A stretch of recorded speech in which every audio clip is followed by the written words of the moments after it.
السلام عليكم ومرحبا بكم خياتي العزاز في قناة شيوات مع فايزة. كما راكم تشوفوا اليوم درت معكم تحلية بزاف هايلة وتجي بزاف خفيفة وهايلة. شهر رمضان كما تعرفوا رمضان راهو قرب. ان شاء الله الوصفة تاع اليوم تنال اعجابكم، تجي بزاف خفيفة كما تتصوروش شحال بنينة وهايلة. ان شاء الله الوصفة تاع اليوم تنال اعجابكم، ما عليكم غير تبعوا كامل الفيديو من الأول للآخر، وإن شاء الله الوصفة تنال إعجابكم. وطريقة بزاف سهلة ومقاديرها موجودة في كل بيت. تبعوا معايا المقادير وفرجة ممتعة.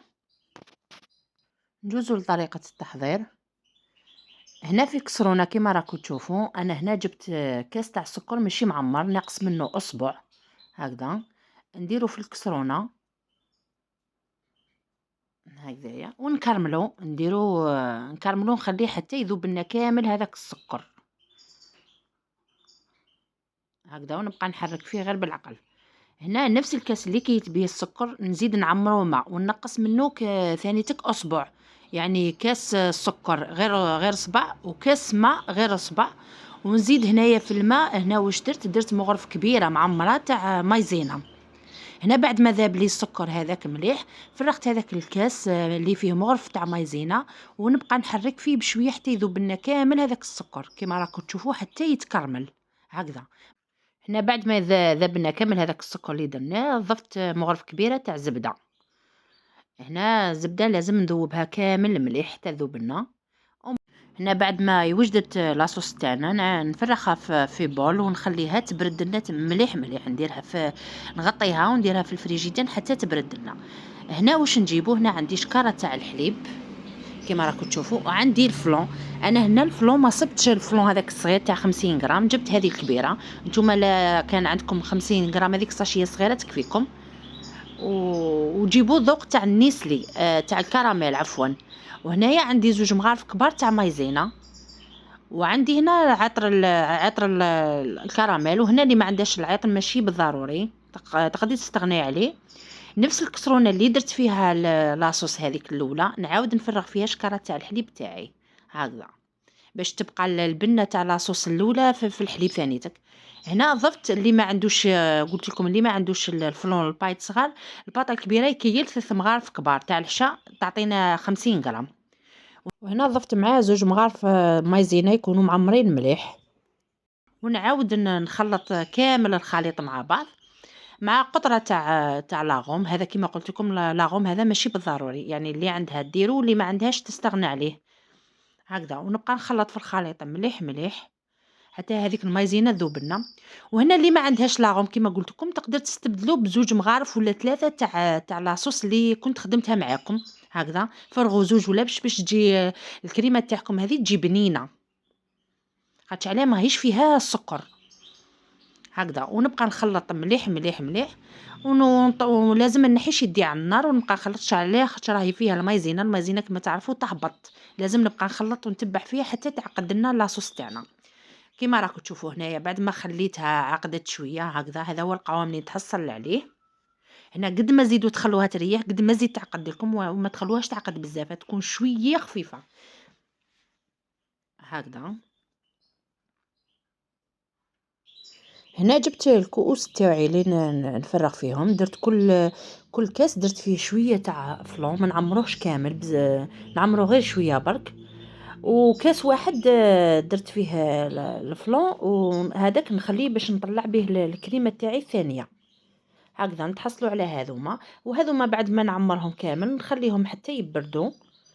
هنا في هذه المرحله خلوهم حتى يبردوا مليح، يعني باش نقدروا نديروا عليهم طبقه ثانيه هكذا. نعاود نولوا لاصوص تاعنا اللي كنت طيبتها معاكم بعد ما برد لنا هذاك الفلون. هنايا نعاود ندير طبقه ثانيه بلاصوص اللي خدمتها معاكم هكذا. ندير لها كامل فوق الفلون هذاك، ندير طبقه تكون شويه مليحه هكذا. نفرغ فيهم كامل الكيسان تاوعي هكذا. ما ديروش لاصوص تاعكم وتكون الفلو تاعكم برد، خاطش عليها راح تهبط لكم. هنا بعد ما زدت درت الطبقه تاع لاصوص، نزيد ندير هنايا واش عندك في الدار. عندك غوفريط، كاطو، عندك كاوكاو، مكسرات، أي مكسرات يكون عندك في الدار ضيفيهم. أنا هنا كان عندي شوية كاوكاو مرحي، صافي درتهم من الفوقة، نديروه ثانيتك طبقة ثالثة فوق صوص كراميل كيما راكم تشوفوا هكذا. نغطيها كامل هذيك لاصوص بالمكسرات ولا بالكوفريط بالكاطو واش عندكم في الدار. يعني ما تتقيديش بالشي اللي راني نحط فيه هنايا، ويجوا بزاف بنين كاطو ولا بيمو ولا اي حاجه.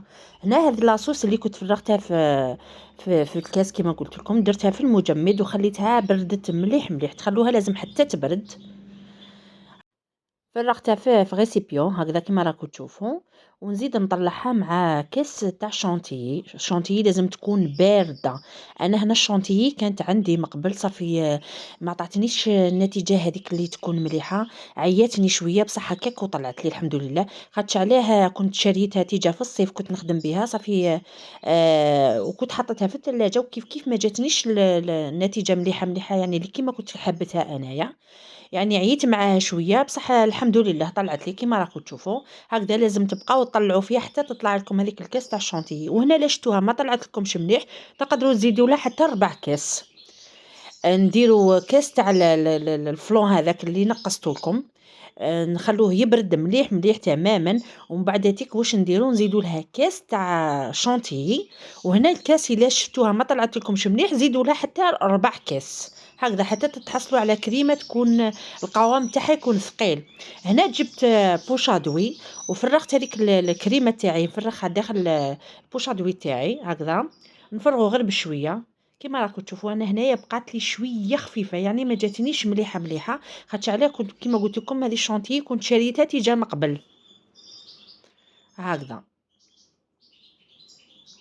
هكذا. ونبقى ندير فيها فوق الكؤوس هذوك. انا هنايا تعمدت باش ما نعمرش الكريمه بزاف، خاطش انا حنا في الدار ما ناكلوش الكريمه بزاف بزاف، صافي على هذيك درتها كشغل ديكور برك ما حبيتش نعمرها. وانتم لا كنتو حابين الكريمه تجيكم بزاف شابه، يعني تعقبوها كامل على الكاس تاعكم. وهنا هذيك لاصوص اللي تجي مع الباطا تاع الفلو فرغتها مع لاصوص اللي كنت خدمتها معاكم باش تعطيني لون شويه فونسي على لاصوص اللي خدمتها. واللي ما عندوش معليش يقدر يدير غير لاصوص اللي خدمها هذا ما كان. انا هذيك شغل درتها غير هكاك زياده برك. هذه هي كما راكم تشوفوا هذو هما الكؤوس تاعنا. وهنا كيما قلت لكم الشونتيي ما نحبهاش بزاف صافي ما كثرتش بزاف بزاف. وهنا تزيين من الفوق درت شويه تاع بيستاش، وهنا تزيين اختياري واش عندك، تقدري تخليها حتى غير هكاك برك غير بشويه تاع لاصوص اللي خدمتيها، يعني تكفي. هذا هو الشكل التحليه تاعنا تاع نهار اليوم، يعني خفيفه خفيفه خفيفه وما فيهاش مقادير بزاف وتجي بزاف بنينه وهايله. وطريقتها بزاف سهله يعني اي واحد يقدر يديرها. ان شاء الله الوصفه هذه تكون نالت اعجابكم، ويعني ما تقهم ما والو، ما فيهاش يعني الحلو بزاف كما وريت لكم. الفلون هذاك ما درتلوش كامل السكر يعني ما تجيش تقهم، غير شويه تاع شونتيي من الفوق هذيك اللي تجي برك حلوه شويه ومليحه بزاف في السهرات الرمضانيه. كما تعرفوا رمضان راهو قرب ينعاد علينا بالصحه والهنا ان شاء الله، وتصوموه بالصحه والهنا ان شاء الله يا ربي خياتي العزاز. وهذا هو الشكل النهائي كما راكم تشوفوا الداخل، جات بزاف هايله يعني والله ما تصدقوني غير بزاف بنينه وهايله وخفيفه خفيفه ما تصوروش شحال خفيفه. وهنا ثاني اللي ما عندوش المكسرات ولا ما عندوش كاطو غوفريت يقدر يدير، عنده بنان حبه بنان يقدر يدير لها طبقه تاع بنان يجي بزاف هايله ثانيتك وبنينه. ويعني داخل انتي واش عندك في الدار ما تتقيديش بالشي اللي حطيته. ان شاء الله الوصفه تاع اليوم تنال اعجابكم خياتي العزاز، وان شاء الله خياتي تجربوها، خاطش بزاف بنينه بنينه ما تصوروش شحال بنينه وخفيفه. كانت هذه وصفتنا لنهار اليوم، تحليه رمضانيه بطريقة بسيطة بسيطة جد سهلة. إن شاء الله الوصفة تاع اليوم تنال إعجابكم، وإن شاء الله شهيتكم في الجنة خياتي العزاز. إن شاء الله تجربوها وتخلوا لي رايكم في التعليقات. وهنا ما تنساوش اللي ماهوش مشترك يشترك في قناتي، بلا ما نساو ديروا لي جيم. كما تعرفوا الجيم هو اللي راح يطلع الفيديو باش غيركم يستفاد، وما تبخلوش عليا كما ما رانيش نبخل عليكم، ونحط لكم كل شيء من قلبي ونتائج يعني كامل ناجحين. إن شاء الله الوصفة تاع اليوم تنال إعجابكم خياتي خواتي العزاز، وواش نقول لكم إلى اللقاء في فيديو قادم إن شاء الله. دمتم أوفياء ومع السلامة.